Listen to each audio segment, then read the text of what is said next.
Hi everyone, welcome to part 3 of my reading experiments. So far I've read short stories and some genres that are new to me, kind of.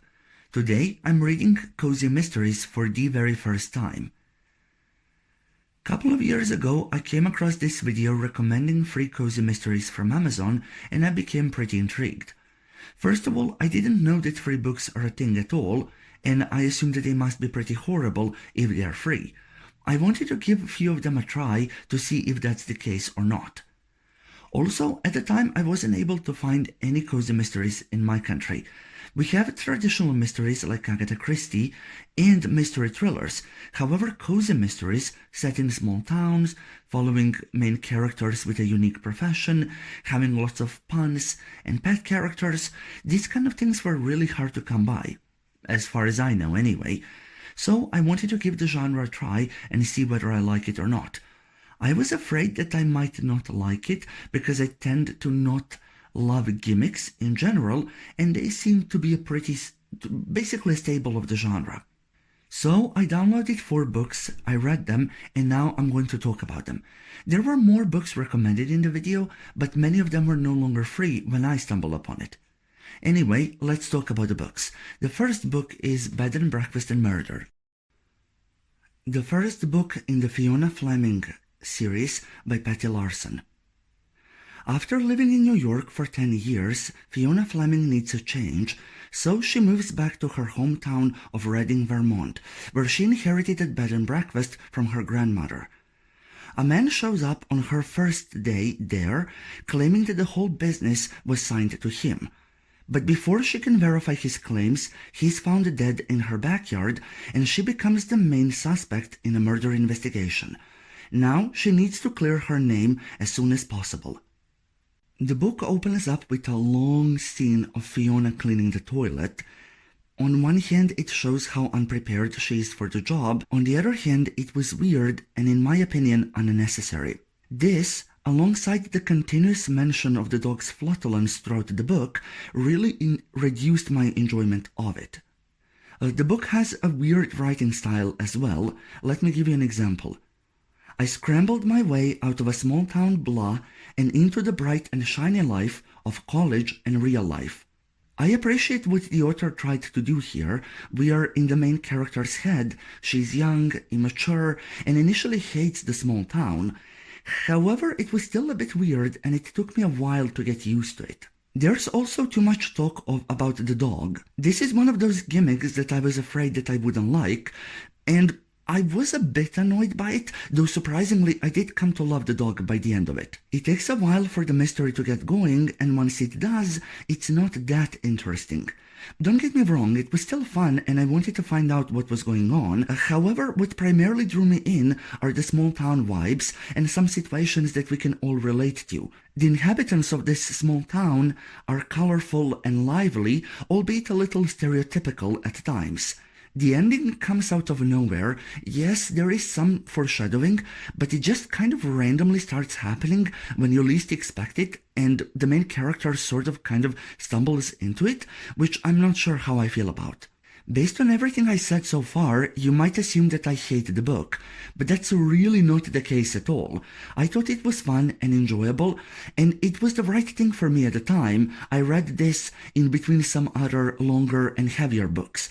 In that context, giving it 2.5 stars felt a little low.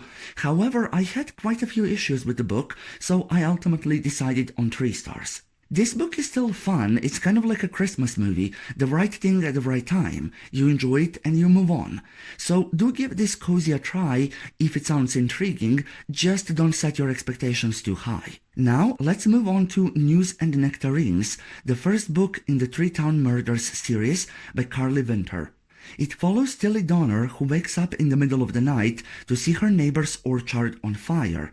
Somebody has deliberately set off fireworks, which are banned in town because a long time ago they led to a fire which destroyed the whole main street. However, the very next morning she finds the main suspect with a dagger in his chest and becomes implicated herself. This is another book that mentions dogs throwing up and cow poo Like, why? I personally find this kind of elements really off-putting and completely unnecessary. On top of that, there are talks about pet companions and trivial things like hitting your toe on your bed frame.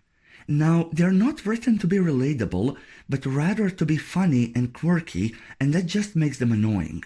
Having said that, I really liked this book. It was easy and fast to read, and actually it might be my favorite book in this video. The reason why it still got 3 stars is because it's not very memorable. It didn't do anything wrong, but it didn't do anything incredibly well either. It's a great palate cleanser and I had lots of fun reading it, but that's it. What I will say is that the 3-town concept is incredibly cool.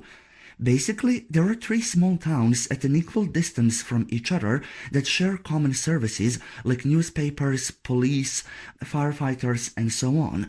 This potentially allows the author to set a mystery in either one of them and to expand both the world and the cast of characters. That alone might make the series worth giving it a try. The 3rd book I read is Misspelled, the 1st book in the Kitchen Witch series by Morgana Best. It follows Amelia, who is dumped by her boyfriend, fired from her job, and kicked out of her apartment all in the same day. But she inherits a house and a cake shop from an estranged aunt, who turns out to have been a witch. Things only get stranger when a man dies in her store, and she's not convinced it was an accident. The book opens up with a long list of Australian expressions that people from other English-speaking countries apparently consider to be mistakes. Really? Are people not aware of the differences between dialects, accents, and so on?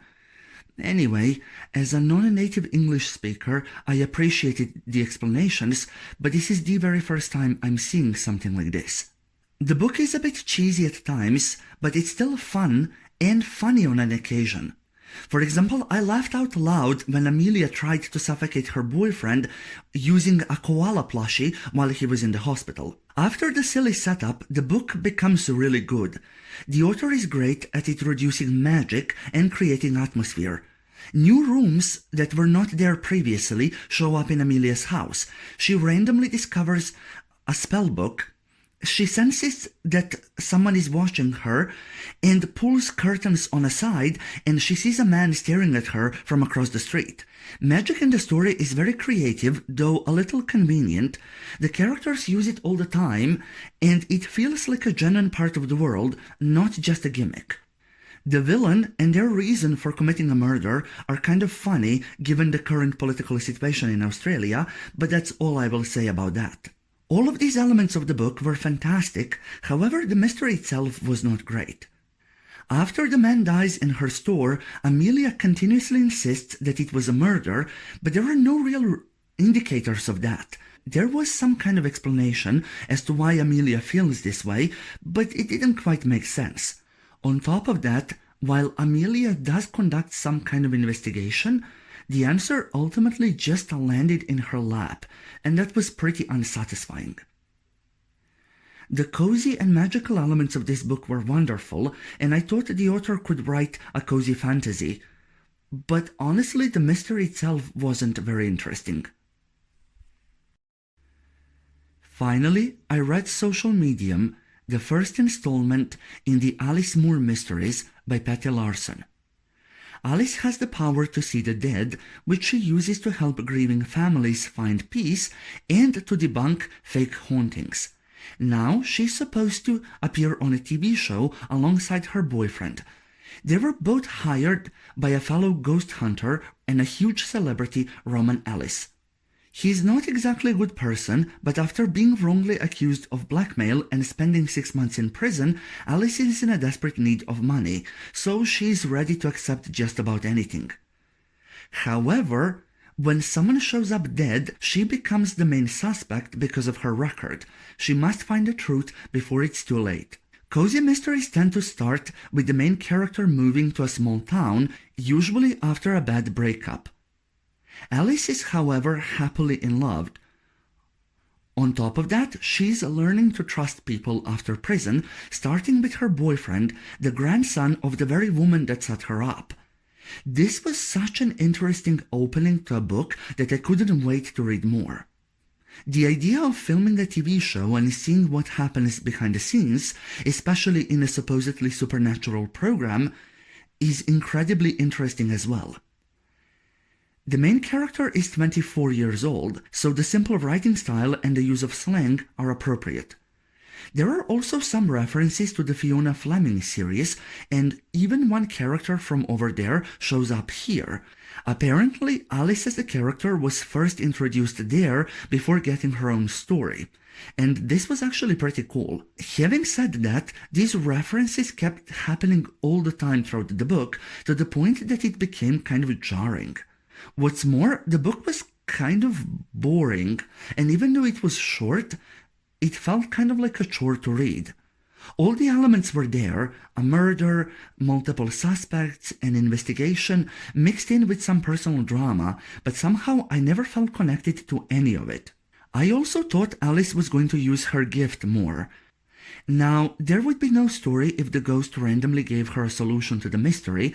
However, I thought it might lead her to a murder weapon which the police was unable to find, or maybe even tell her who the killer is, leaving her to figure out how to find evidence or extract a confession.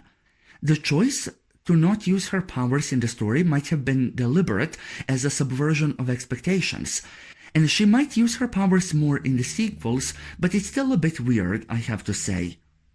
I loved the beginning of this book so much that I was convinced it was going to be a 5-star read, but then suddenly everything went downhill.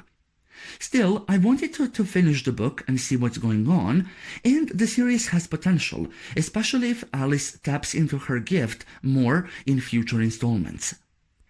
As I have said in the beginning, when I heard that there are free books on Amazon, I assumed that they must be horrible. But though I did not love any of them, they were really not that bad. Also, this is a great way to market your series. The first book is free, and if people like it, they will purchase the others. And if not, well, they're not going to be angry that they spend money on something they don't like. This is also an interesting way to discover new authors that you might haven't heard of before. As far as cozy mysteries themselves are concerned, I'm still worried about some of the gimmicks, and I'm not sure I found the books that best represent the genre. It would be interesting to read some more popular series and authors. Still, this was an interesting experiment, and I'm definitely going to read more cozy mysteries in the future. If you have any recommendations, please share them down below. Anyway, that's all I have for you today, and I'll see you guys next time.